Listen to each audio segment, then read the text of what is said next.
Hello, everyone, and welcome to Wednesday's last session for the MSP July Virtual Summit with the amazing clickbaity title, The Funnel is Dead.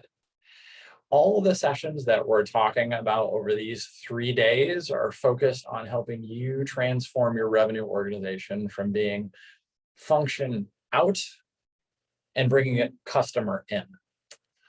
As Tiffany Bova once said, your customers don't wake up one day and say, I'm ready to be a stage 4 opportunity. Today's the day I'm going to do it. I'm moving down that funnel. So it's incumbent upon us as revenue leaders to not necessarily treat them that way. Our sessions over these past few days have had amazing speakers and amazing content, and that wouldn't be possible without the generosity of our sponsors. This session today is sponsored by the team at Introhive. We've had the opportunity to work with Introhive for quite some time. They're doing amazing things. They're hot off the back of a great Series C fundraise. And it's been an amazing experience to work with them throughout for the better part of 2 years and see them grow and see their organization grow. You'll hear from Adam Stewart today. He's one of the brightest minds that we've had on MSP around data, and really excited to get this conversation going. Before we jump into having Adam introduce himself, just really quick, want to set the agenda here. For everybody, this is the last session of today, as I had mentioned. Tomorrow morning, we kick off with an alignment panel, which is everyone's favorite, aligning marketing, sales, and customer success for SMORE revenue. The early afternoon or late morning, depending on where you are, we'll have a virtual speed networking, and we've got trivia with some pretty fun prizes. And then finally, we'll be bringing it all home, talking about compensation. How do we use compensation to drive behavior? How do we use it to create more advocates? One housekeeping note before we jump in today is just want to let folks know to please use the Q&A panel. This helps me keep Adam on pace here, and that also does help us. We capture all that information when we want to reach out afterwards. And before someone asks, the session is being recorded, as you heard when you joined. So as we think about transitioning and thinking of our organizations a little bit differently, if we want to say, hey, the funnel is dead, a really important part of that is understanding who your customer is. A really important part of that is understanding what they're doing and how they're transitioning through their journey of first becoming a prospect, then a customer, then an advocate. Today, we've got Adam Stewart, the VP of Sales Innovation Tech at Introhive, and we're going to be talking about all things data and how the cost of bad data and some ideas on how to align and organize your data, because that is so critical to thinking about your organization customer in as opposed to function out. Enough from me. I'm going to hand it off to Adam Stewart to introduce himself. Adam, thank you for joining us. I know you're super busy. Really excited to have you back on today. Thanks, Rich. Pleasure to be here. Really happy to be here and be part of this this summit.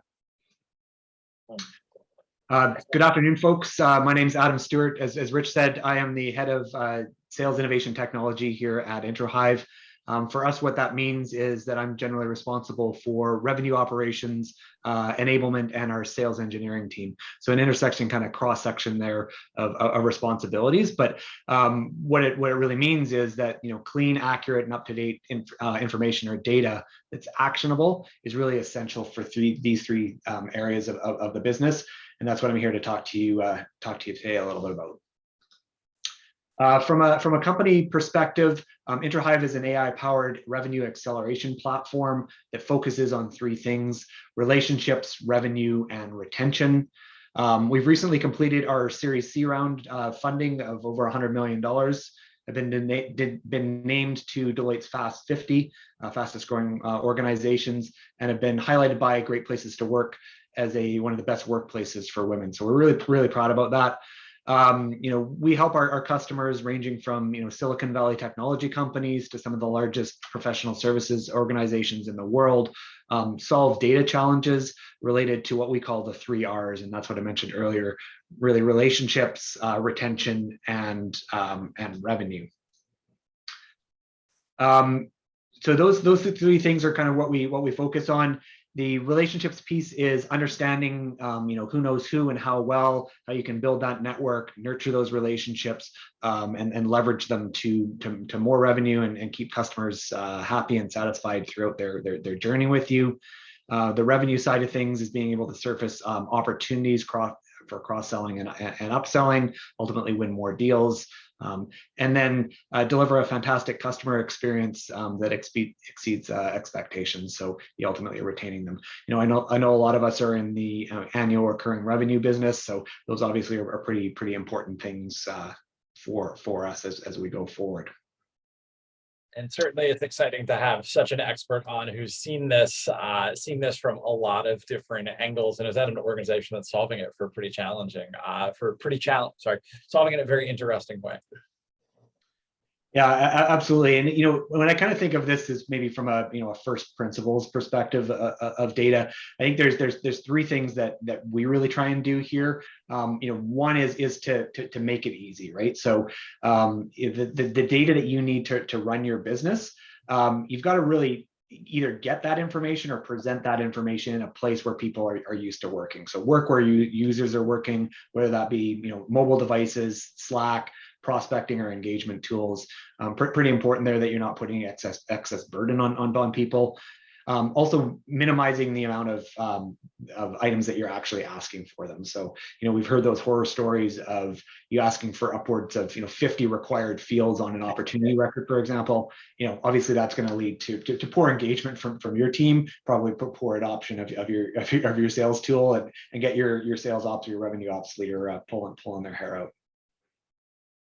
I think that's a conversation we have all the time, right, on MSP. How do I get my reps to put the data into the CRM? But then there's also a cost associated with it, right? Once you get it in there, how do you make sure that you keep it up to date? Yeah, certainly. Both of those are really key aspects here. When we think about it, if you can get the right data into the system, with great enrichment sources and keep them up to date along the way, automate as much of that process as you can, remove the mundane pieces of it, you're going to start to be able to do things like deliver proactive insights to people. Again, working where they're working, delivering those things, whether they be to Salesforce or in Outreach or Gmail or Slack, depending on what their role is, and don't make them go digging for it. And kind of the last key piece here before we actually talk about the data itself is tying those those data points back to areas of impact, right? And so areas of impact are going to be results for you, results for your customers, keeping your customers happy, keeping them retained, and obviously growing the business. As we'll talk a little bit about later, the end win isn't just signing that first deal. It's retaining that customer, onboarding them, growing them, making sure that they continue to see impact along the way, and generating revenue for you and your shareholders or your investors. It's almost like the funnel died or something, or the flywheel or the bow tie is on the rise. I feel like you guys could put a whole package together around that. You should. I would recommend thinking. I think we've got an idea here, Adam. One question that I want to, and I know we've got some more data to share with folks, but one thing I think that always comes up with this, and Adam, I know you're uniquely positioned to kind of talk about this, is the coming up with the taxonomy, right? We mentioned this before. You can create a burdensome taxonomy. Hey, there's 48 required fields to advance the opportunity. You can put nothing. How do you see organizations taking a step back and designing, and who's involved in that design process of the data taxonomy to make sure it's not cumbersome, but it's also not like completely threadbare and the business can't answer any questions? Yeah, absolutely. And I've got a few slides that probably address that better. But why is that data? Why is that data so important to an organization? I guess if you look at it more from the the macro level, that's how you run your business. That's how you plan for future growth. It describes things like what does your pipeline look like, but not just from a size perspective, but also from a velocity and a health perspective. All of those things need to be looked at. How effective is it at what you're doing? So what are your conversion rates, your win rates, your retention rates, and your growth rates? Just to even broader things like what is your total addressable market? Are we actually counting the right things? Are we going after the right people? Now, obviously, this is important, from a day-to-day perspective, important from a quarterly and annually perspective. But for us, it's also really, really important in going through, and attracting investment. So going through something like a Series C, for example. Like I said, we raised over $100 million.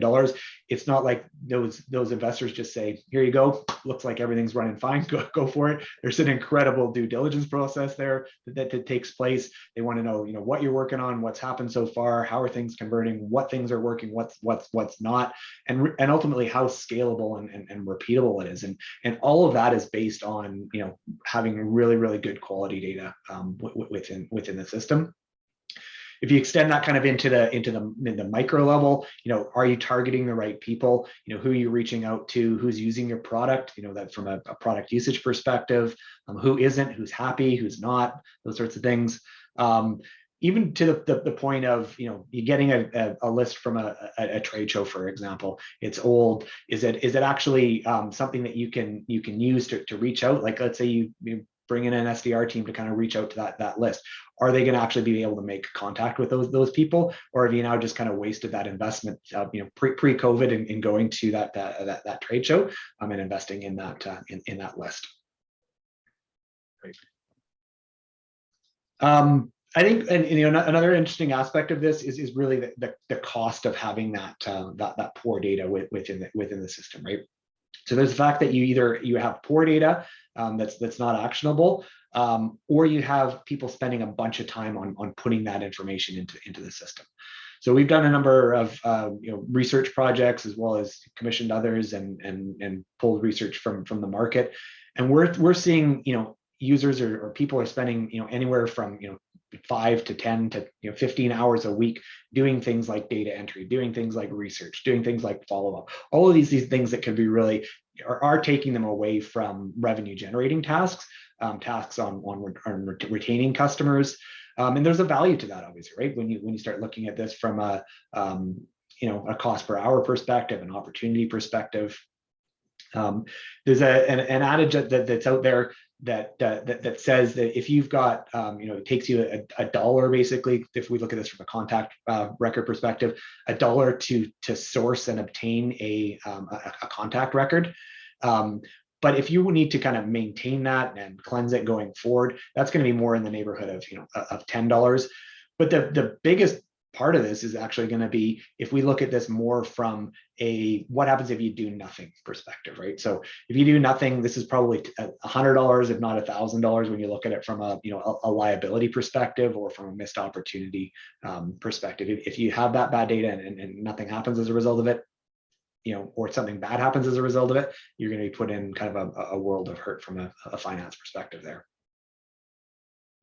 It's interesting, we talked a little bit earlier just about kind of what my role was kind of at that intersection between, sales engineering, operations, and enablement, which, puts me kind of on a number of targeted lists for people trying to sell software. So I've seen a lot of it, and it's a lot of it's great. We bought a lot of technology. I often see things like, tools to improve, sales efficiencies and performance.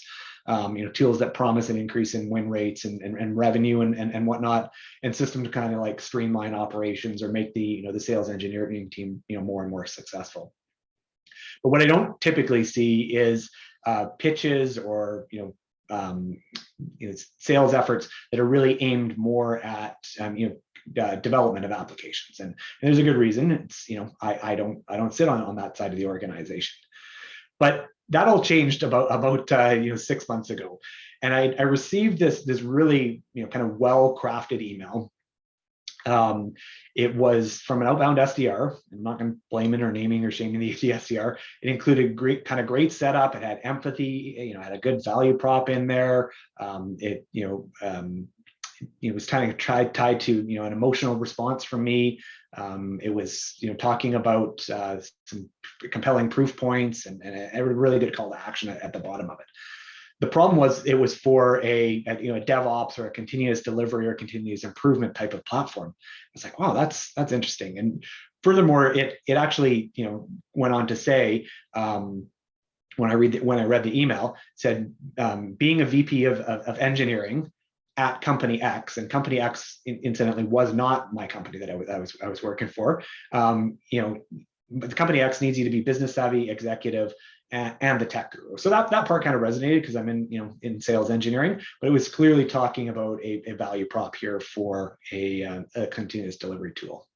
So I'm not the VP of engineering. I certainly don't work for company X. It's not something that I've worked for in the past, and doesn't really even come close to matching, what I look like at Introhive or on LinkedIn. So I started just actually, I had a few of these come in, so I started kind of thinking about it, and I started researching it. Curiosity got the better of me. Jumped onto LinkedIn, like literally searched for VP of engineering at company X. First result, Adam Stewart. I was like, oh, that's interesting. I'm starting to see the piece of the puzzle there, right? So anyway, it did a little bit of digging. Turns out that the source of the data that the SDR was using had the two Adam Stewarts confused, and maybe it was the engineering background or something like that made it work. So I got stuck into a sequence or a cadence or your favorite engagement tool terminology of choice. Probably received 16 emails and phone calls and messages packed with like statistics and screenshots and video reach outs and white papers and offers for free trials and webinars, and each time it was referencing their platform, and it could help Adam Stewart, VP of engineering at company X. The content was fantastic, right? There's a lot of SDR and sales, outreach shaming that's going on LinkedIn at the moment. I'm not a big fan of that. And this is clearly not the SDR's, at the SDR's fault. Other than the fact that they probably could have, verified that I actually worked at the company that they're pitching to. But for the company, that data is obviously leading to an opportunity challenge for them, because not only did they spend a bunch of time prospecting into me, they missed the opportunity to get in front of that other Adam Stewart who has 30 years experience in product and sales engineering, leading teams in charge of a well-funded global company, kind of the perfect prospect for their ICP. So they missed that, and then they also missed getting in front of legitimately our VP of engineering, who has an equally impressive background, and unable to kind of reach out and make contact with them. I have to ask, Adam, did you pass it along to the other Adam Stewart? I actually did, incidentally. It's I did send that off to them. It was a little bit tongue in cheek, because I think one of the lines, and I get this maybe a little treading on the SDR shaming side of things, is one of the lines was, we pride ourselves in the quality or accuracy of data in delivering continuous development or continuous improvement. And I was like, you may want to take that piece with a grain of salt. So. The personalization to the wrong Adam Stewart. Great cadence, wrong person. Yeah, absolutely. So obviously, data is really, really important. You'd asked earlier about kind of, where do you start with this, right? So, what does this actually mean? I've got another version of a funnel up here. Really, this is the bow tie. This comes from Winning by Design. Really fantastic program if anybody's interested in it. They've even open source some of these models. But what it really looks at is the impact is kind of key to the overall growth of the organization, and data is very much responsible and a key tenet of all of these, are a key driver for all of these different areas, right? From your lead generation team, your demand generation team, lead development, through to your sales organization, onboarding efforts. What is your customer success program or your retention program look like? What are your conversion rates kind of from piece to piece to piece? And we can see here that, as I said earlier, revenue doesn't end when the customer win happens, right? There's always those opportunities to continue to grow your expansion base, to increase retention, to cross-sell and upsell more and more licenses. And that's really what we have to consider the win, is the ongoing impact to that customer. So we take a step back and kind of go back to what we talked about earlier, what the theme of this is in and around designing and aligning your data for success. What it means is that continued impact equals happy customers equals more recurring revenue. And that's kind of the business that we're all in. So we look at this kind of from a design perspective. we absolutely do need to kind of think this through from the beginning. We don't always have the opportunity to kind of start from scratch, right? We talked about this in other sessions. I inherited a Salesforce environment that was started in 2012. You could see when you go back into that kind of tombstone information, it started by our lead developer and our co-founder who was focused on the product. And the reason for that is that we were building an ISV application for Salesforce. So we need to have Salesforce as an instance, and spun that up. And so a lot of the design and the elements in there were from that early stages of the company. It grew over time as different sales and marketing leaders had their hands in it. So it's not you don't always have the ability to kind of just start from scratch there. You've got to go through an evolution or an iterative approach. But if you can get to that point where you really start with a well-defined sales process, I think that's going to help, right? And we can use things like the funnel or the flywheel or whatnot to kind of help define these sorts of things, right? Think through the lead and the pipeline stages, where are there going to be handoffs between groups, the different components that go into everything. Kind of one key tip that we learned pretty early on is timestamp all of those different things. So, timestamp when that record gets created, when it moves from stage to stage, the first time an SDR touches it, the first time, marketing has to do something from an ABM campaign, all the campaign management and, attribution tracking is pretty key on that side of things. Your definitions in Salesforce need to be pretty clear. Like if you've got an open field for funding, like you're doing a BANT type model or a MEDIC type of model on whether or not there's somebody can actually pay for this. Is the response to that funding check mark yes, period, and that's all you're expecting, or is it something to the effect of yes, they allocate their money based on a factor of their available spend or their available sales income for the past 24 months. It's decided in March and we've already been earmarked. That's probably the answer you probably want to go in there. So you need to focus on making sure that you've got the enablement and the processes in place to elicit that particular data, tagging things for inbound leads versus outbound leads, so on and so forth. We talked about campaigns earlier. I think this is really important for giving those various groups credit for what they're doing. If you look at this at this bow tie, or even more traditionally the funnel, it's never just going to be that one lead source where you went and bought this one person from a trade show, and they're the only person to touch it over the course of a year, 18 months, or may go cold, or maybe a very well qualified account, but maybe not a qualified individual, right? And again, giving credit to people that are involved in it: marketing, SDRs, sales engineering, the partner teams. All of those people need to be able to kind of justify their reason for being, and they're there for a good reason, right? It's they're helping to drive revenue and growth across this life cycle. So that's kind of the designing piece. If we look at this more from an alignment piece, and Richie really brought this up earlier, is who's got to be involved in this, right? So is it just you firing this off and it's your sales ops team and they go into a room for for 2 weeks and come up with this and be like, all right, here we go, everybody, let's launch with this? Probably not. You absolutely do need sales ops and revenue ops to be a key part of this, and probably a key driver for this. But what you really need is like a common language amongst all these different groups, published process, and a consistent data set, so that when you're accessing information like how many leads did we create last month, what's the definition of a lead? Is that really just that that single entry inside Salesforce, or are we talking marketing qualified? And when we say last month, do we mean that we created the record last month, or do we mean that it actually qualified, or we did something to get it to that point? So, common kind of data dictionary, data language there. And you certainly need to have, information from a bunch of different systems and a bunch of different groups. So, your intent and your marketing platforms, your lead and your sales engagement platforms from CRM, and the data probably should live ultimately in CRM, unless you're sophisticated enough to kind of do a data lake type of scenario. I've got views that kind of in both directions on that. Product usage data, like we've talked about before, who's actually using the product. What does that indicate in terms of the ultimate success of them, our ability to upsell and cross-sell them, and so on and so forth.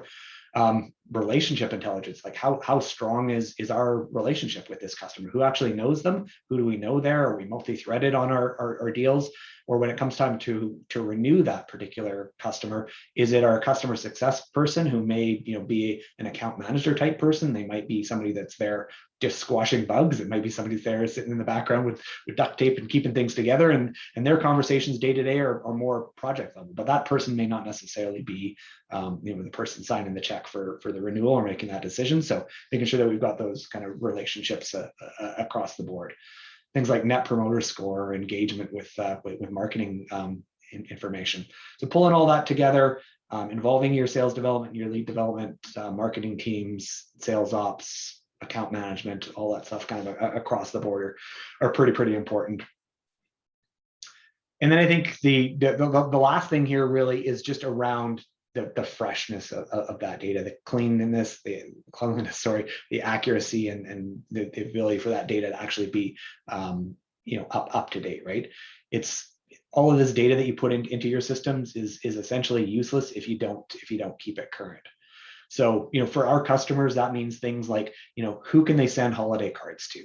It sounds pretty simple, but like in a professional services relationship based industry, that's a key driver for them for getting business in the new year. So who do they know who they're sending them to? Who are those people? Have those people moved jobs? Do we know where to actually send them? Being able to automatically pull a list of that information is pretty essential to their organization. If you think about it from a marketing perspective, who are we allowed to market to? Do we have consent to market to these people? Do we have legitimate business interest if we're looking at this thing from a kind of a GDPR or a CASL or a CCPA perspective? Again, all this sort of data can be manually pulled, but it's much better when you've got an automated solution that kind of cleanses it as you're moving through. Things like just champion tracking, right? So you've got somebody that is a really good proponent or user of your system, but maybe isn't necessarily the decision maker. They decide at some point in their career to leave and go somewhere else. Obviously, that represents a little bit of a risk to your current install base, but it also identifies a pretty big opportunity to go and sell to that new company if that was such a big champion, right? So being able to track that data all in one place as well. For some of our organizations, our customers, it's just like who's working on which accounts, right? Who's working on which opportunities? Who's engaging with them? That was one of the company in Silicon Valley's. They kind of tout themselves as their work graph platform as being the easiest way to manage projects and team tasks and whatnot. Just understand who's involved in these opportunities and track those activities back to those opportunities so that they can be reported on and they can take key learnings away from them. And of course, we want to do all of this with less friction. So what does that mean?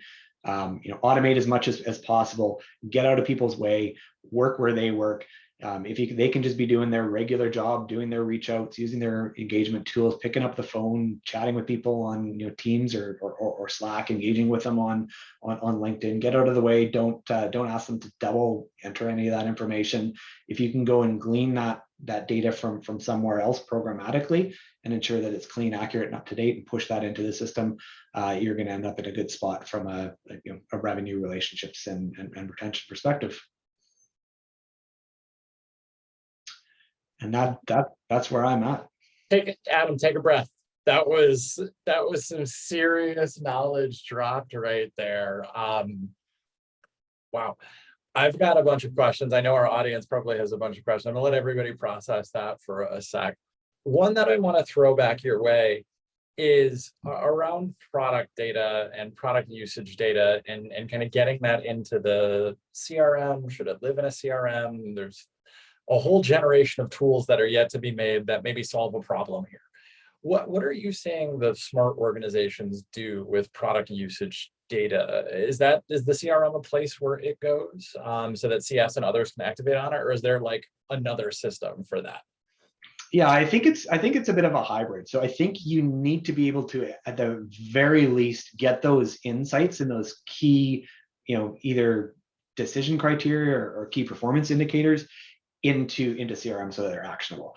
It could just be something that's going to roll up into your red, amber, green type of customer segmentation, but it can be things like you've got 150 licenses that have been sold here. They're at 142, and they've added 6 in the last week. There should be some alert on the sales system that is basically saying, hey there, opportunity for you. Or on the flip side, it might be maybe they're not using the product or the user interface as much, but they're cranking out API calls, and that they're pulling that data into another system. So there's an opportunity for product to look at that data again within the CRM, because they can see what the annual contract value is and what they're paying for that solution. And there may be some product solution that you can actually provision as a result of gleaning that the use of APIs versus UI. And customer success has their own set of systems as well. But I do think that at the moment, CRM is still probably that center point for all valuable information, including on the product level. Who clicked on this button 87% of the time versus that? Absolutely go somewhere else into those domain expert systems for that. Ideally, you've got a link to that information from CRM.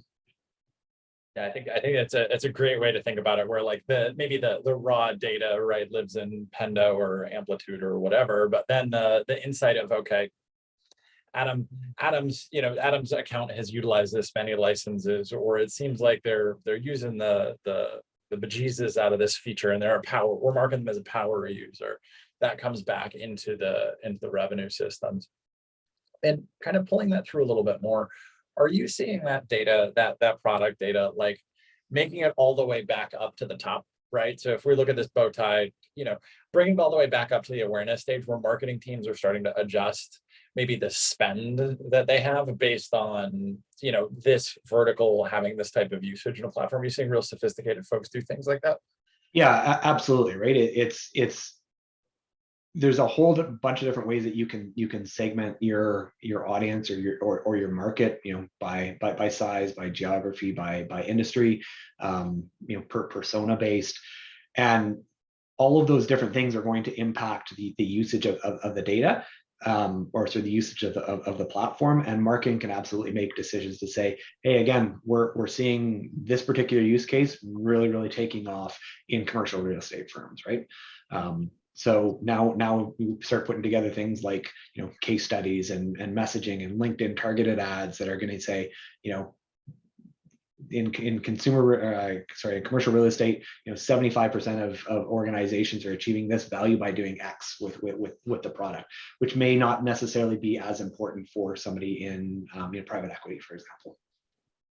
Totally. I think that makes a ton of sense. And I think that's as you look at this, right? This is a virtuous cycle, right? Just like we talk about the funnel is dead, right? The bow tie just keeps going, or full funnel or flywheel, however you want to frame it. It keeps kind of going back to the top. I want to change gears here a little bit and talk about the actual deploying changes to taxonomy and to CRM. We know sales reps especially love to put data into Salesforce. I think they wake up in the morning excited to do that. Every time it changes, there's a training cost associated with it. What are some best practices that you have, Adam, when an organization does make a change to the CRM, to deploy those to the folks on the front lines doing it? If an AE has to do new work, or the CSM or an AM has to do something new or different. Right. Well, and I think you touched on it initially, right? Is salespeople do not want to be doing that, right? They want to be out there selling, having their next call, pushing those conversion rates along, getting to the next step. So as much as you can automate or programmatically get that information into the system without having them to do that, if it can be gleaned from somewhere else, absolutely start there. If you do need to get it out though, and a salesperson needs to put that information in, again, make it timely. Don't necessarily make it a required field in order to get that stage one opportunity done. If it's something that clearly, accounting needs to know about this, 90 days in advance, or the delivery team needs to know about this 60 days in advance, put it in the appropriate stage where those typically would fall there. Make use of the contextual help applications that are available either as overlays within your CRM platform. So there's a number of different good products out there, or the ones that are built into the system. Obviously, you should have a good sales enablement team as well. We're pretty lucky at Introhive to have some rock stars in that group, and they right from onboarding through to change management to ongoing coaching, kind of have those things or that thought process in mind to say, okay, when we ask for this information, what is the end impact going to be to the salesperson or the CSMs or the SDRs kind of day to day, and how can we make it as easy as possible to get that information? And I think that's a great perspective. And then to Adam's last point, right? You got to use it, right? We don't sales reps want to really put data into Salesforce. They wake up in the morning, like we were saying, they spend an inordinate amount of time. What was that stat, Adam? Was it like 34% is non-selling time? Or no, they only spend 34% of their time selling. Either way, I missed which it is 1/3 or 2/3, but anyway, even if it's 35%, that's an astronomical amount of time that they're spending not selling, right? So not they're doing admin work, they're doing data entry, they're preparing for meetings for stuff that could be automated for them. Let's get that out of their way. Help them hit their quotas and get a little bit of work-life balance back in their life. Yeah, exactly. And it's incumbent upon us to use, once we have that data, turn it into information, use it to make insights, adjust territories, adjust cadences. Hey, Adam, you know what? You're selling into commercial real estate. This is actually working really well in commercial real estate. This stuff that you were using before isn't, right? It's incumbent upon us to use that. Otherwise, it's just data for data's sake. There's no insight from it. 100%. There needs to be use of that information, and you do need to satisfy the what's in it for me aspect from a sales rep's perspective. Not every one of those fields is directly going to impact them, but if you can make that work for people and can deliver proactive insights, whether it's in CRM or it's in app and it's in Slack, it's in an email that arrives ahead of a meeting, pull information out of CRM that they maybe entered or somebody else entered, as well as insights, third-party sources, put it in front of them, help them get their job done based on stuff that's in there. They're going to be a lot more receptive to putting that information into a platform like that. And Adam, I want your perspective on this, and we haven't talked about this, so I'm going to put you on the spot just a little bit. Not a hot take or anything, don't worry. Do you recommend that ops people do ride-alongs with salespeople and watch them use Salesforce? Is that something you've seen? It is. It's it's funny. We're all using systems like Gong or Chorus or things like that right now to ride alongside reps in their customer facing world, understand what's working, what's not working. But you don't necessarily have that exact same tool set or that mindset for what's going on in their day to day. So that's where ops, enablement, change management, kind of process experts can really help in streamline things like that. So I'd absolutely be an advocate for that. Spend a day in the life of a salesperson, at the end of the quarter, or early on in planning for their quarter, or just at random, see what's holding them back, what's working, what's not. You're going to start seeing that somebody's either filling in that field with garbage, and it's garbage because you've been seeing it on the reports a bunch of times, because they just don't understand what to put there or what the context of that information being asked for is. Yeah, I think we've heard this discussion a bunch of times, but especially in operations, right? You can end up almost a little insulated from the business. And we've talked about this at length, and Adam, you and I have talked about this as well, where part of the evolution of revenue operations to a strategic discipline as opposed to a reactive break fix, something's not working in Salesforce, is that, right? It is making the reps' lives easier. It's making the revenue organization flow a little bit faster. It's having the bow tie get tied a little bit quicker. Maybe, is that the right analogy? Yeah, sure. We'll go with that. Having the flywheel spin a little bit faster. Revenue ops sits in the middle of that. Adam, we've covered a whole heck of a lot of ground here. I would be remiss if I didn't ask you one of my favorite questions when we talk about data and metrics. What's your favorite vanity metric? Oh, favorite vanity metric. Your favorite vanity metric. What's your favorite vanity metric? It's funny. We we use the term vanity metrics within our organization. It's a little bit more around kind of, marketing type terms, things that, not necessarily a customer isn't going to be able to do anything with, but it does show, our ability to scale. Like, we process a trillion transactions on an annual basis, right? Which is a pretty cool kind of thing to talk about. It's certainly not, a RevOps type of focus. So for me, they probably are more, more actionable. Like what are those conversion rates from stage to stage? That's the type of stuff where I think, when you look at how these models are built, that's where you're going to make your biggest impact, as opposed to cranking up the volume on the top side of the funnel, right?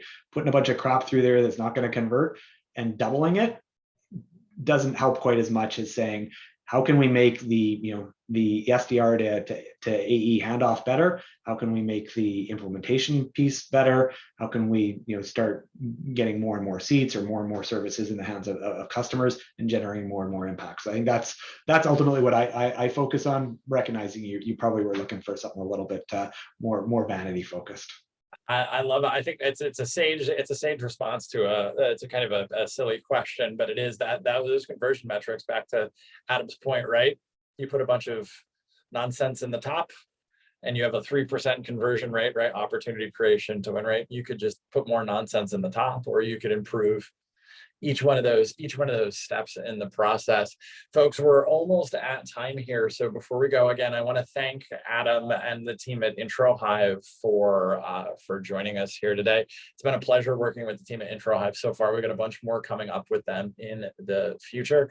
And Adam, I know you're super busy. I really appreciate you taking some time to share some best practices and some perspective here. And then for folks, this is our last session of the day today. We're starting again tomorrow at 9 in the morning Pacific, and we're going to be talking about alignment. So Adam gave us a really good visual, talked a lot about making sure the data aligns. We're going to talk operationally, organizationally. How do we actually get sales, marketing, and customer success working together? How do you get those people working together? And we're going to have experts from across the board to weigh in on that. But Adam, on behalf of the team behind the scenes, everybody who's watching here live, and all the folks watching at YouTube in the future, I want to thank you for your time. I know you're super busy. This was a lot of fun. Great conversation, man. Thanks, Rich. Appreciate it. Thanks, everyone. Enjoy the rest of your sessions coming up, and looking forward to speaking with you guys again in the future. Excellent. Take care, Adam. Bye-bye.